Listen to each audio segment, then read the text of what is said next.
So let's just for a moment think of BMW 3 Series as a person.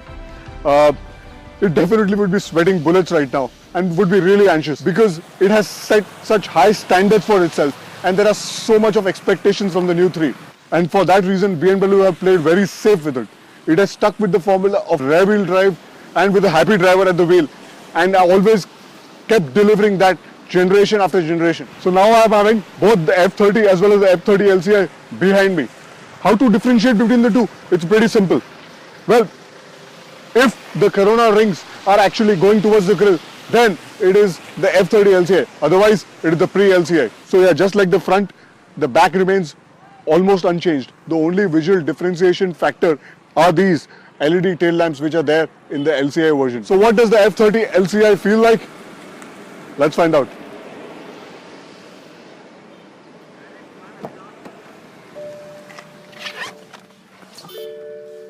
Okay, so first off is the engine. When the F30 came in, it had the N47 in it, the 320D which I mean. Now that N47 is out and we have an all new B47 engine. So many would be thinking that why change an already successful engine, the N47 to B47. So the change happened because BMW wanted to fit this engine also in the front wheel drive variants, and the B47 offers that flexibility. The B47 engine actually made debut in the 2015 X3 facelift, and that is the first time when we had seen the B47 in a BMW. What are the changes? Well, starting off with the refinement levels, the engine feels a whole lot refined thanks to the all aluminum crankcase which is having thermally jointed cylinder liners. What it does is it reduces the internal friction by a lot, and that gives the engine a much more smoother feel to it that the N47 did not have. Next up is the turbocharger. Well, the B47 still uses the twin power technology, the twin power turbo technology, and the turbos are Bosch sourced. But there have been changes inside the turbo as well. They have changed the roller bearings inside the turbo, and that makes the car feel much more alive than it was. Also now I feel the turbo kicks in slightly a little earlier.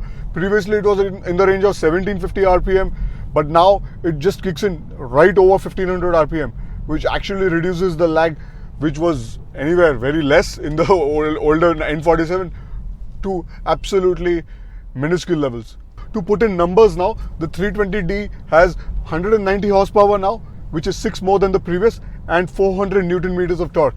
To throw in some more numbers, now the 0 to 100 timing of the F30 320D is slightly over 7 seconds, exactly 7.2 to be precise, which is almost half a second quicker than the older one. The gearbox again remains unchanged. It is the 8-speed ZF unit as we know, and definitely it's one of the best in the business, if not the best, but absolutely near perfect shifting, and it just complements the engine so much. Before we start talking about the handling and suspension, let me first talk about the steering. BMW says that they have actually redesigned the electronic power steering to perform dynamically better, but in my opinion it still feels the same what we had in the F30, the original F30, not that means the pre-LCI version. It still feels a bit too light in the Eco Pro and the comfort mode, and a bit artificially heavy, if I may say so, in the sport modes.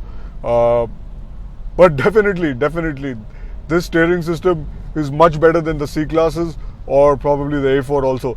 So no complaints in the steering department at all. And though the purists might say the E90 had a better steering system because it was hydraulic, but this is much more livable. The suspension system on the LCI also has been tweaked. Just not tweaked. The older one had a 3-link suspension up front, and now we are having a 5-link suspension up front, and also the rear dampers have been changed.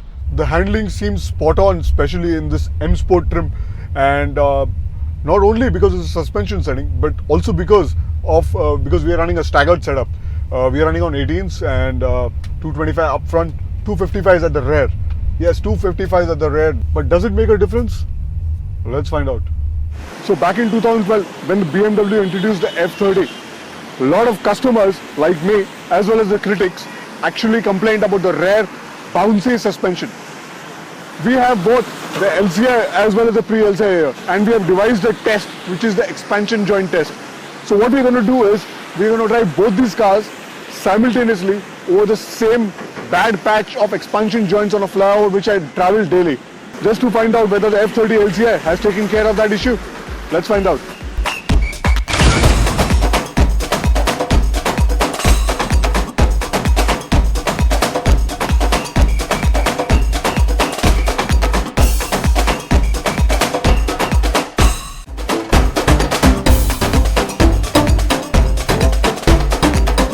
So though I drive the pre-LCI F30 328i on a daily basis, the LCI F30 320D which I am in right now is feeling much more planted on the rear, and that is actually a much more confidence booster which I don't have when I'm driving my 328 because the rear is all around, and so I can definitely say the LCI has passed the expansion joint test with a thumbs up.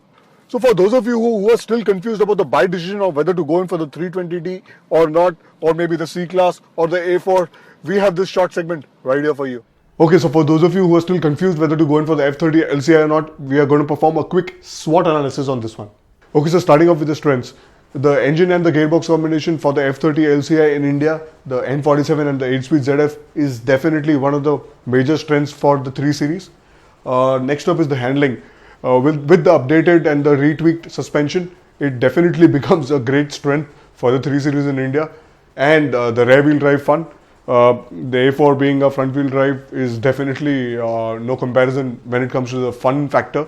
So, and then other rear wheel drive cars like the XC as well as the C-Class are not as much fun as the 3 Series is. Next is the interior space. I really feel that the 3 Series, the F30 is actually a very spacious car when it comes to the interior space. Much more spacious than what E90 was. And in the segment it is really spacious, if not the most spacious. So that is still a strength. Next up is the service and the BSI package. Well, this in India is really a big important factor while you're buying a premium sedan and premium luxury sedan, if I may say so.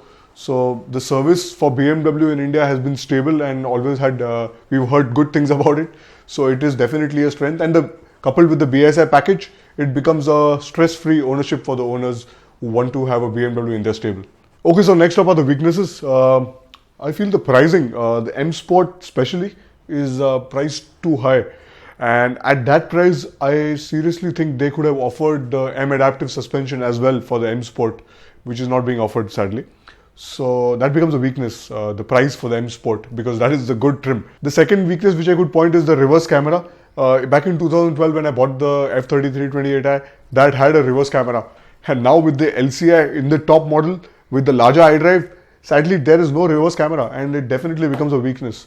So before we start off with the opportunities, I would want to say that there have been some changes in the top level management at BMW India, and we can see that as the petrols are back, and they're back through the CBU route. So now we have a 320i which is offered. So that is a big opportunity for the petrol loving audience who want to buy a BMW, who are not able to buy a BMW 3 Series petrol. But still I want to ask, where is the 330i, which is still not there in the market, and the 340i, the straight 6 which was the earlier called 335, it's still not there. Okay, so now starting off with the threats. The XE diesel, which is going to launch in a few months from now, is definitely a threat for the F30 diesel sales. The C250D with 500 Newton meters, it is definitely more powerful than this 3 Series, but dynamically it might not be as capable as the F30 LCI, but still with that capable engine, it definitely becomes a threat for the F30 320D. I'm mentioning 520D here interestingly because now as the next generation 5 Series is around the corner, it should be coming to the Indian market next year, but still the discounts have started pouring in of the 520D, and the 520D becomes very closely priced after the discounts to the 320D. So this is something like an internal cannibalization of the brands, of the models happening. So, but still in the Indian market, many people prefer buying the 5 Series over the 3 Series, and definitely the 520D is a big threat to its younger sibling, the 320D. So now you know, as this was the SWOT analysis for the 320D, let's move on. So yeah, the interiors remain largely unchanged. Only one thing which I want to point out are these paddle shifters. Well, these are a welcome move by BMW, because in the pre-LCI 320Ds, there were no paddle shifters offered. My worry is that the new generation diesel engines come with a diesel particulate filter. Well, that's not the problem. The problem is that they actually store the diesel soot and only burn off at high temperatures. The problem is that if you're driving the car for short distances and never allow the engine to get warm, then that will cause a problem in the long run. And definitely the engine will start underperforming. So my tip to you guys is to drive your BMWs, because the BMWs are not just meant to be owned, but to be driven. So to conclude things, there definitely is no replacement for the BMW 3 Series. It is a premium German sedan for people who want it all, right from speed, handling, comfort, toys and the technology. The 320d is a complete package. No wonder it has been there since the last 40 years, and I have no doubt in saying it is going to go strong for the next 40 as well.